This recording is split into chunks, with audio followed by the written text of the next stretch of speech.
Assalamualaikum warahmatullahi wabarakatuh. Saya dengan Muhammad Iqban Tanjung di Barus, kota yang pertama kali didatangi sahabat Rasulullah SAW. Bahkan Fir'aun 7.000 tahun yang lalu sudah datang sini dan mencari kapur Barus dan ini minyaknya. Inilah yang diambil untuk memumi Fir'aun di Mesir agar tubuh mereka tidak busuk. Barus tempat kapur ini ditulis di Quran di surah Ad-Dahri, kapur. Mari kita datang beramai-ramai ke Barus. Assalamualaikum warahmatullahi wabarakatuh. All the poetry ever written, every verse and every line, all the love songs in the world and every melody and rhyme to express what I want to define when I try to describe my love for you. مولاي صل وسلم دائما أبدا.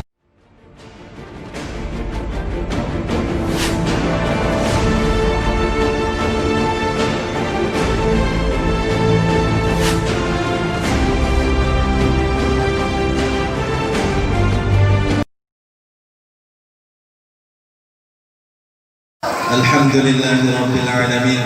الحمد لله على نعمة الإيمان والإسلام.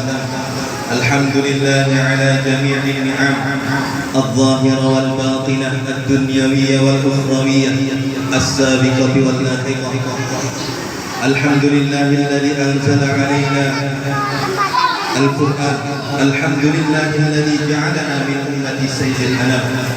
أشهد أن لا إله إلا الله وحده لا شريك له وأشهد أن سيدنا ومولانا محمدا عبده ورسوله.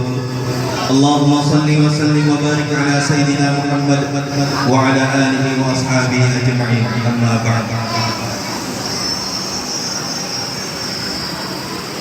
Puji dan syukur sebagai seorang hamba sudah selayaknya alhamdulillah kita untuk bersyukur kehadirat Allah Subhanahu wa taala atas limpahan karunia rahmat serta hidayahnya sehingga Allah masih pilih dari keluarga kita untuk bisa menjadi ahli Al-Quran. Maka ini suatu nikmat yang sangat besar. Ada orang dipilih mendapat kesempatan menjadi dokter, menjadi tentara, menjadi polisi. Insya Allah bahagia. Kemungkinan bahagianya hanya di dunia. Tetapi ahli Al-Quran kebahagiaannya mulai dari dunia sampai bertemu dengan Allah Subhanahu wa taala. Maka kita bersyukur anak-anak kita di sini dipilih menjadi ahli Al-Quran. Amin ya rabbal alamin. Salawat beriring salam juga tidak lupa kita hadiahkan kepada junjungan kita Nabi Agung Muhammad sallallahu alaihi wasallam. Berkat perjuangan beliau, susah payahnya untuk memperjuangkan umat yang tidak pernah beliau temui, tapi bagaimana mereka cinta kepada beliau, beriman kepada Allah, beriman kepada Rasulullah.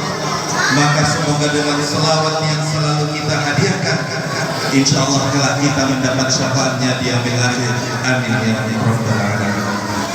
Adik-adik, santri yang putra, yang putri, bapak-bapak, ibu-ibu yang dirahmati Allah, yang saya hormati di sini, Direktur Sufara Quran Ustadz Putra, kemudian Mudir Mahligai Quran Ustadz Isban, Mudir Mahkota Al-Quran Ustadz Bangunan Harapan Siregar, dan Ustadz-Ustazah yang mengajar di Mahligai Sufara Quran.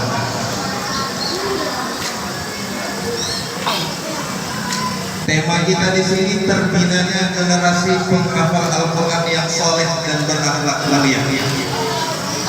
Maka Ustadz menyampaikan, barang siapa yang membaca Al-Quran dan menghafalkan Al-Quran, maka Allah akan masukkan dia ke dalam surga, dan Allah akan berikan dia kemuliaan untuk memberikan syafaat kepada ahli keluarganya 10 orang yang sudah terjadi dijamin masuk ke dalam neraka.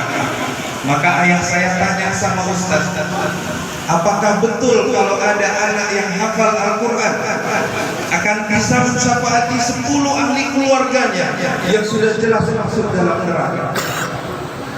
Maka Ustaz tadi bilang, insya Allah seorang anak yang betul-betul hafiz Al-Quran, memiliki akhlak yang saleh, berakhlak yang mulia, insya Allah akan bisa mensyafaati keluarganya 10 orang masuk ke dalam surga.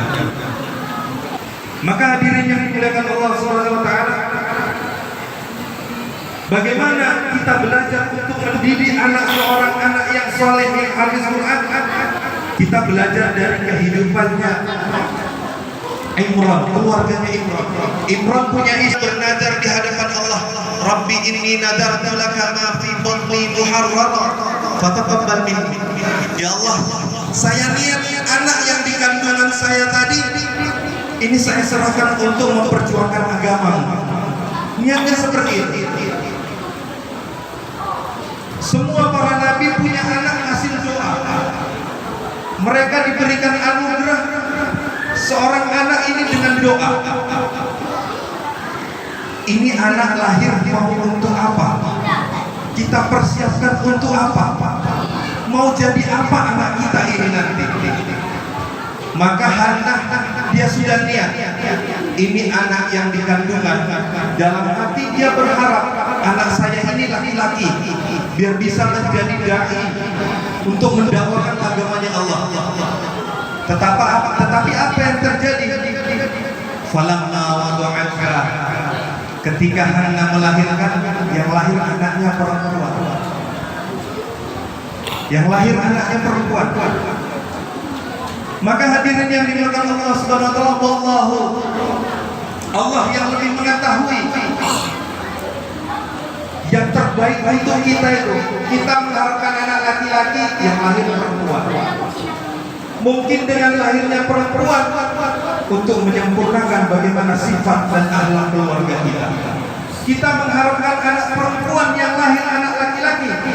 Mungkin dengan anak laki-laki tadi bisa menjadi mengangkat kemuliaan derajat keluarga kita. Yakinlah, semua pemberian Allah adalah suatu anugerah yang sangat besar, yang sudah pasti itu sangat terbaik untuk kita. Kita lihat bulan Ramadan, acara televisi Hafiz Indonesia. Semua ayah ibu mengharapkan anaknya lahir dalam keadaan sehat walafiat. Tapi ada seorang ibu yang melahirkan anak lumpuh otaknya, tetapi di umur 9 tahun Quran hafal. Jarak 1 tahun kemudian artinya juga hafal. Maka semua yang diberikan Allah yang kita anggap itu buruk, tidak baik bagi kita, sepertinya nggak pantas untuk kita, padahal itulah yang terbaik untuk kita, agar kita ini bisa lebih menjadi dekat kepada Allah Subhanahu wa taala. Maka doa orang tua harus diiringi dengan ikhtiar. Jangan kita doa, ya Allah, jadikan anak saya hafiz Quran, jadikan anak saya ahli Al-Quran, tapi ikhtiar kita melenceng. Kita doa, ya Allah, anak saya jadikan anak yang menghafal Al-Quran, tapi sekolahnya tidak ada mengajarkan Al-Quran. Ya Allah, jadikan anak saya yang selalu menjaga sholat 5 waktu, tapi kita sekolahkan di tempat sekolah yang tidak pernah mengajarkan sholat. Maka ikhtiar kita harus benar. Apalagi di zaman yang sudah modern begini. Maka waktu itu ketika saya diberangkatkan untuk menghafal Al-Quran, maka ini ditanya ustaz-ustazahnya, apa yang seharusnya seorang tua, orang tua melakukan agar seiring dengan usaha yang dilakukan anak-anak. Maka pesannya yang pertama, kalau mengirim uang, kirimlah yang paling yang halal.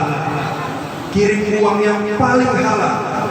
Jangan ada subhat sedikit pun, apalagi ada haramnya, karena akan menghalangi nanti anak dalam menghafal Al-Quran.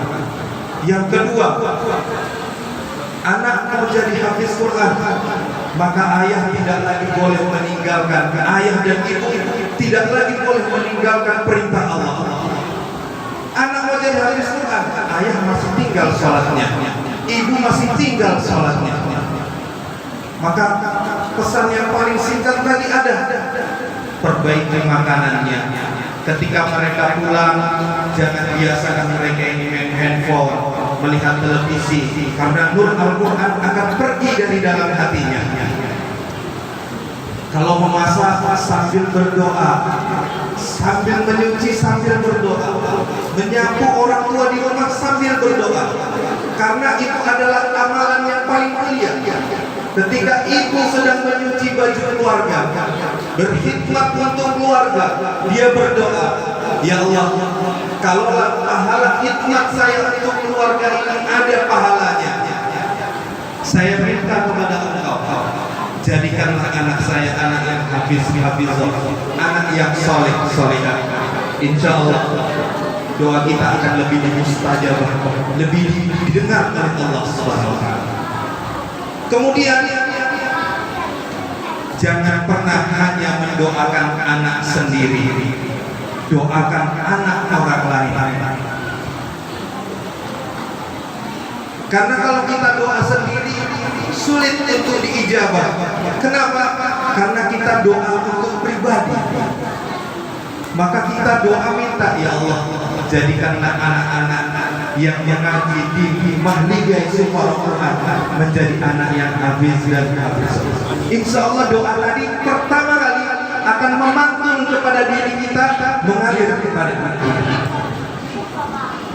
Bapak Ibu yang dirahmati Allah Subhanahu wa Ta'ala, generasi Quran ini memang seharusnya dari kecil seperti ini, bukan sudah besar-besar. Sayyidina Abbas, sahabat Rasulullah, punya anak namanya Abdullah bin Abbas. Sudah disiapkan anaknya untuk menjadi generasi penghafal Al-Quran. Mas'ud punya anak namanya Abdullah bin Mas'ud. Sudah disiapkan untuk menjadi penghafal Al-Quran sejak dini. Umar punya anak namanya Abdullah bin Umar. Sudah disiapkan sejak dini. Kenapa? Ketika masih kecil anak tadi dibina secara Quran, maka sampai besar kehidupannya akan menjadi lebih baik lagi. Maka kata Ustaz, kalau kecil sudah jadi ular, besarnya nggak tahu jadi apa lagi. Tak jadi naga pun tak jadi apa, nggak tahu lagi. Maka kalau dia kecil sekuntum bunga, maka ketika dewasa dia akan mekar, membuat orang bahagia di hadapannya. Maka Bapak Ibu, kalau ingin anak kita menjadi seorang hafiz yang Quran, kita didik di rumah, kita doakan dengan doa yang baik. Karena doa orang tua ini mustajab.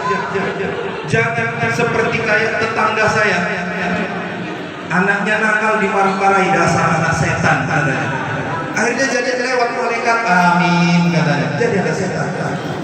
Maka setiap perkataan orang tua ini adalah doa. Jangan seperti itu anak saleh, anak yang pintar, anak yang baik. Kemudian di dalam mengajar anak harus lembut tapi tidak lemah. Artinya jangan terlalu dimanjakan. Pengalaman saya yang saya lihat, anak yang ketika dimanjakan waktu kecil besar lupa dengan orang tua. Tegas tapi tidak keras. Tegas secara Islam seperti apa?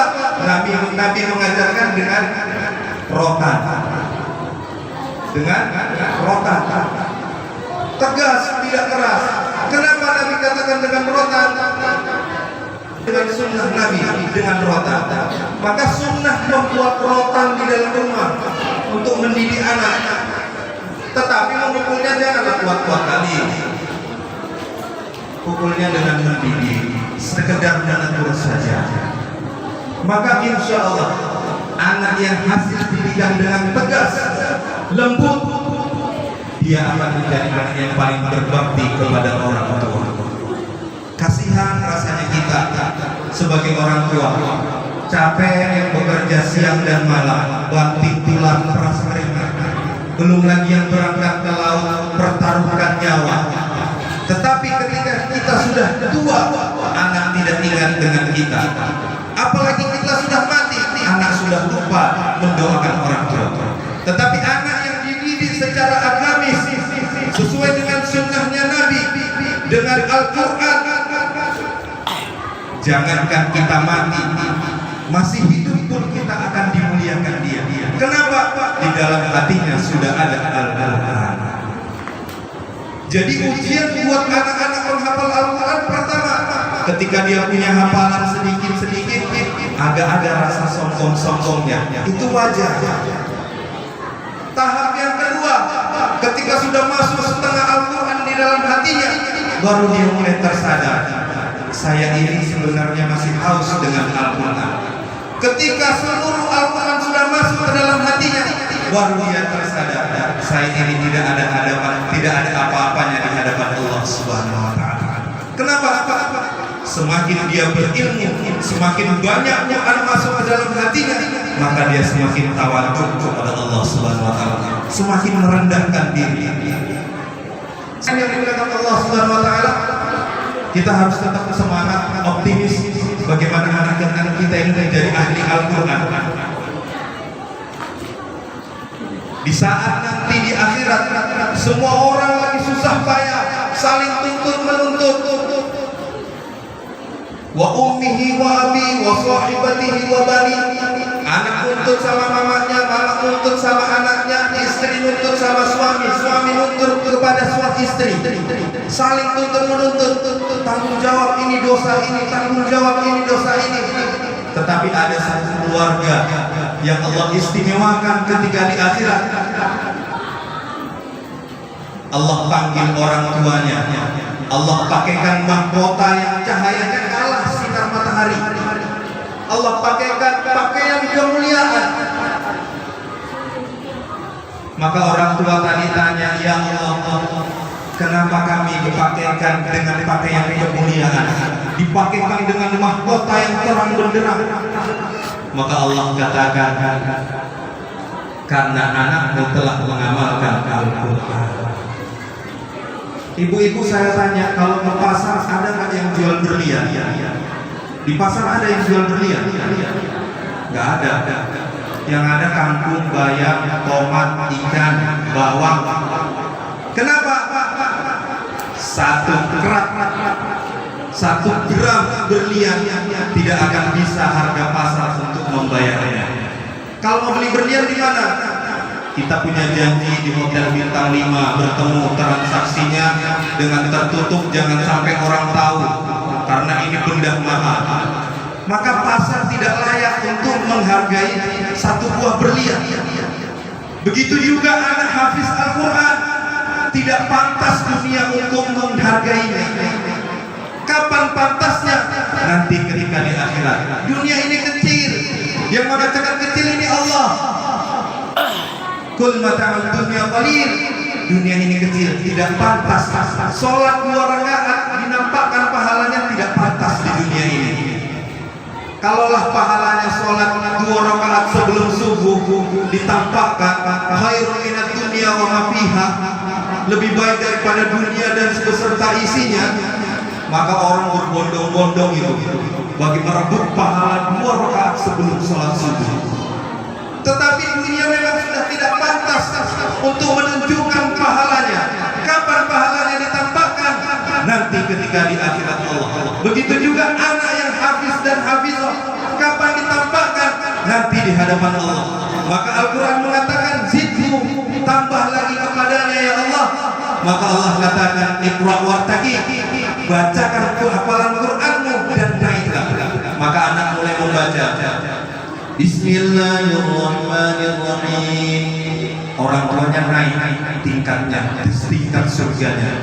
Alhamdulillahi Rabbil Alamin. Naik 2 tingkat.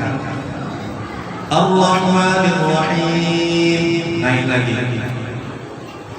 Maliki Yaumiddin. Masuk surat Al-Baqarah. Alif Lam Mim. Naik. Dzalikal kitabu la raiba fihi hudan lil muttaqin. Naik. Sampai kapan? Sampai bacaan dia terakhir, minal jinnati wan nas. Berapa ayat adik-adik? Al-Quran semuanya berapa ayat? Ayatnya 6.666 ayat. Begitulah tingkat tingginya surga untuk orang tua penghafal Al-Quran. Maka Allah katakan, hai ayah dan ibu penghafal Al-Quran, itulah surga. Seberapa banyak dibaca anak kita hafalan Qurannya, setinggi itulah derajat kita di surganya Allah Subhanahu wa Ta'ala. Maka bapak ibu yang dirahmati Allah Subhanahu wa Ta'ala, kalau masak di rumah, masak nasi, bacakan Al-Fatihah, ditiupkan. Memasak, bacakan ayat kursi, doa sama Allah, ya Allah, jaga anak saya dari godaan syaitan, dari perbuatan keji. Seperti doanya Hannah, wa inni u'iduha bika wa dzurriyyataha minasyaitonir rajim. Maka Sayyidah Maryam lahir anaknya Hannah, diberikan kepada Nabi Zakaria, ditempatkan di mihrab dekat imam masjid, dekat tempat imam. Dididik langsung oleh orang yang pintar dan salih, yaitu Nabi Zakaria. Maka setiap nabi dirawat oleh Nabi Zakaria, pintunya lapis 7. Ini anak perempuan, bahaya. Lapis 7 pintunya untuk menjaga ini Maryam. Setiap kali Nabi Zakaria mengantarkan makanan kepada Maryam, maka dilihat sudah ada makanan. Musim anggur ada anggur, musim kurma ada kurma. Yang anehnya tidak musim anggur ada anggur di dalam kamarnya Maryam. Maka Nabi Zakaria tanya, "Anna laki hada, dari mana ini Maryam?" Maka Maryam katakan, "Huwa min indillah, ini dari Allah." Maka hadirin yang dimuliakan Allah Subhanahu wa Ta'ala, "Lau anzalna hadzal Qur'an 'ala jabalin la ra'aitahu khashi'an mutasaddian min khasyatillah." Kalau Quran diletakkan di sebuah gunung, di dalam Quran tersebut ada firman Allah, nasihat, ancaman, janji Allah. Saking takutnya gunung tersebut dengan nasihat wahyu Allah di dalam Al-Quran, gunung tersebut lebur, hancur. Maka jangan khawatir dengan anak-anak penghafal Al-Quran, bagaimana nasibnya besok kalau dia hafal Quran. Jangankan nasib dia besok, Al-Quran diletakkan di gunung dengan mukjizatnya, itu gunung bisa hancur. Bagaimana kalau Al-Quran di dalam hatinya? Maka ini semua makhluk tidak ada apa-apanya, tidak sanggup untuk melawannya kecuali Allah Subhanahu wa Ta'ala yang memilikinya. Kalau sudah Al-Quran masuk ke dalam hati, tidak mungkin Allah sia-siakan anak yang di dalamnya ada Al-Quran, yang sudah menjaga wahyu Allah, firman Allah. Maka sudah pasti dapat jaminan dari Allah Subhanahu wa Ta'ala. Maka bagaimana caranya agar kita ini mendidik anak lebih baik lagi? Paling tidak dalam satu rumah ada anak yang hafal Al-Quran, agar keluarga menjadi berkah, turun rahmat Allah di dalam keluarga tersebut. Jangan mentang-mentang anak sudah nakal tidak bisa dididik lagi, udah gak terharapkan lagi sekolah, masukkanlah sekolah bola. Tapi pilihlah anak kita yang paling pintar untuk dia menghafal Al-Quran. Ini kebanyakan biasanya anak yang sudah tidak bisa dididik lagi, sudah nakal, sudah ini diantarkan untuk sekolah mengaji. Maka Bapak Ibu yang dirahmati Allah Subhanahu wa Ta'ala, kita tetap semangat, jangan putus asa. Insya Allah kalau kita berusaha sungguh-sungguh, esok ada akhirnya, ada saatnya anak kita ini menyandang status hafiz dan hafizah. Ada Al-Quran di dalam hatinya, menjadi bagian dari Al-Quran yang insya Allah setiap langkahnya selalu didampingi oleh Al-Quran, selalu mendapat hidayah, petunjuk dari Allah Subhanahu wa Ta'ala. Maka hadirin yang dimuliakan Allah Subhanahu wa Ta'ala, selalu kita berdoa, banyak kita ini bersedekah, kita niatkan sedekah kita tadi agar Allah Subhanahu wa taala bimbing anak kita. Niat kita sedekah tadi kita bimbing agar dengan berkah sedekah tadi anak kita ini bisa dibimbing oleh Allah Subhanahu wa taala untuk menjadi anak yang saleh dan salehah. Kalau punya anak yang saleh dan salehah itu rasanya adem, rasanya ayam, senang banget rasanya.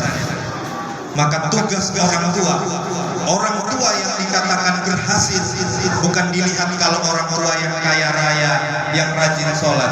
Orang tua yang berhasil yang dilihat anaknya menjadi orang sukses, menjadi anak yang solihah, menjadi penghafal Al-Quran. Ini yang dikatakan orang tua yang sukses. Tapi kalau anak belum bisa berhasil, maka ini orang tua berarti masih gagal. Karena keberhasilan seorang anak tidak putus daripada usaha dan doa orang tua. Istrinya Nabi Ibrahim, Sayyidah Hajar, lari dari Safa ke Marwah. Sayyidah Hajar yang bekerja nyari air, Nabi Ismail yang dapat airnya. Kita sekarang sukses menjadi orang yang dipandang, yang terkenal. Mungkin itu hanya 1% dari usaha kita. 99% dari usaha dan doa orang tua kita yang selalu mengharapkan keberhasilan kita. Maka jangan selalu kita ini berputus asa, tetap semangat mendoakan anak kita untuk menjadi yang terbaik. Mungkin cukup sekian. Akhirul kalam. Assalamualaikum warahmatullahi wabarakatuh. Allahumma ighfir lana dhunubana wa liwalidina warhamhum kama rabbawna shighara. Allahumma ighfir lana dhunubana wa liwalidina warhamhum kama rabbawna shighara. ولجميع المسلمين والمسلمات والمؤمنين والمؤمنات الأحياء منهم والأموات إنك سميع قريب مجيب دعوة يا قاضي الحاجات. ربنا هب لنا من أزواجنا وذريتنا قرة أعين واجعلنا للمتقين إماما. Ya Allah, ya Rahman, ya Rahim, berikanlah anak-anak kami yang mengikuti program Hafiz, anak-anak yang kuat hafalan dan semangat mereka, ya Allah, ya Rahman, ya Rahim. Ya Allah, jadikanlah Al-Quran sebagai bacaan harian kami dan bacaan harian anak-anak kami, dan bantu kami dan anak-anak kami dekat dan cinta dengan Al-Quran, ya Allah, ya Rahman, ya Rahim. Jadikanlah mereka sarana bagi orang tua mereka untuk bisa masuk surga. Ya Allah, ya Rahman, ya Rahim. Ya Allah, jauhkanlah kami dari harta haram, cukupkanlah bagi kami dengan harta yang halal dan rahmat dan keutamaan-Mu, ya Allah. Rabbana arinal haqqa haqqan warzuqna ittiba'ah wa arinal batilan warzuqna ijtinabah.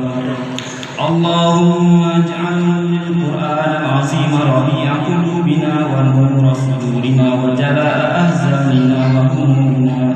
Rabbana ahyina bil iman wa anisna bil iman wa ahsyurna bil iman wa adkhilna jannata ma'al iman. Rabbana zalamna anfusana wa in lam taghfir lana wa tarhamna lanakunanna minal khasirin. Rabbana atina الدنيا حسنة وفي الآخرة حسنة وقنا عذاب النار. وصلى الله على سيدنا محمد والحمد لله رب العالمين. الفاتحة.